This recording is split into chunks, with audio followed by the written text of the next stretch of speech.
उत्तर प्रदेश के संभल में स्थित जामा मस्जिद के सर्वे को लेकर हुए बवाल के बाद अब मुख्यमंत्री योगी आदित्यनाथ ने कहा है कि वहां हरिहर मंदिर को तोड़कर ढांचा खड़ा किया गया था।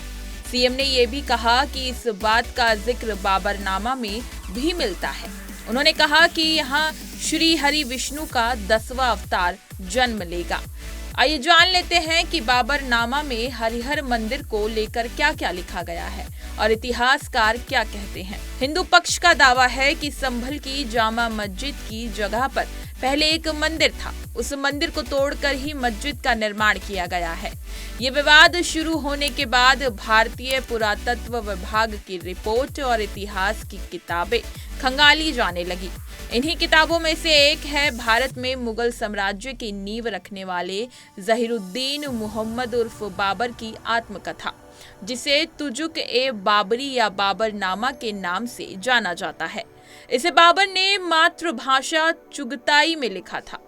अब्दुल रहीम खान खाना ने इसका फारसी में अनुवाद किया था।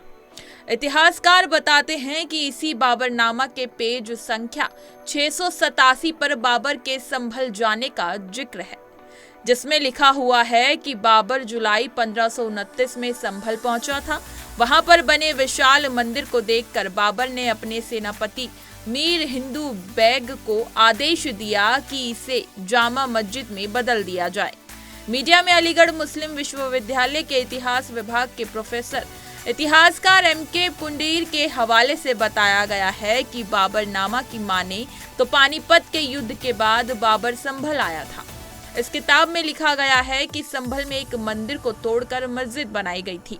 रिपोर्ट में प्रोफेसर पुंडीर कहते हैं कि हालांकि ये साफ नहीं है कि वर्तमान मस्जिद ही वो संरचना है या नहीं।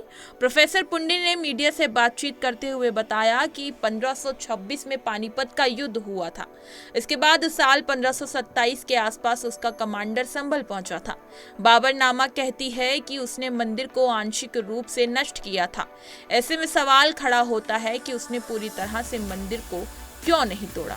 इतिहासकार मीनाक्षी जैन ने साल 2023 में अपने एक साक्षात्कार में कहा था कि 1526 से लेकर 1530 के बीच बाबर ने जिन भी प्राचीन मंदिरों को तोड़ने का आदेश दिया था, उनमें अयोध्या के साथ ही संभल का मंदिर भी शामिल था। उन्होंने बताया था कि अयोध्या के बाद बाबर ने दूसरी मस्जिद संभल में ही बनवाई थी। उसने अपने कमांडर को मंदिर तोड़कर मस्जिद बनाने का आदेश दिया था। उनके अनुसार मस्जिद पर मिले अभिलेख भी गवाही देते हैं कि वहां पर पहले मंदिर था।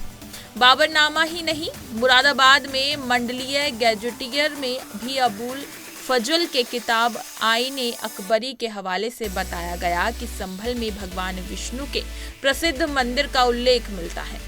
इसमें कहा गया है कि आईने अकबरी में मिलता है कि पुराने मंदिर शहर में स्थित एक विशाल टीले पर भगवान विष्णु के प्रसिद्ध मंदिर के प्रमाण हैं।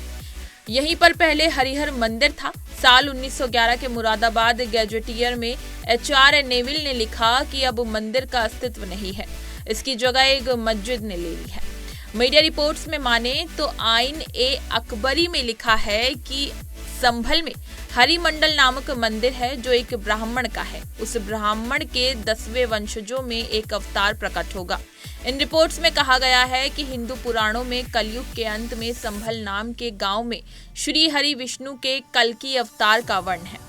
स्कंद पुराण के 10वें अध्याय में वर्णन मिलता है कि कलयुग में भगवान विष्णु का अवतार श्री कल्कि के रूप में संभल गांव में होगा। इसमें यह साफ नहीं है कि यह संभल गांव राजस्थान का है, उड़ीसा का है या कि उत्तर प्रदेश का संभल। ये भी बताते चलें कि संभल को सतयुग के संभलेश्वर, त्रेता में महादगिरी और द्वापर में पिंगला और कलयुग में संभल की संज्ञा दी गई है। इसी तरह की तमाम खबरें और लेटेस्ट अपडेट्स के लिए बने रहिए हमारे साथ और देखते रहिए punjabkesari.com।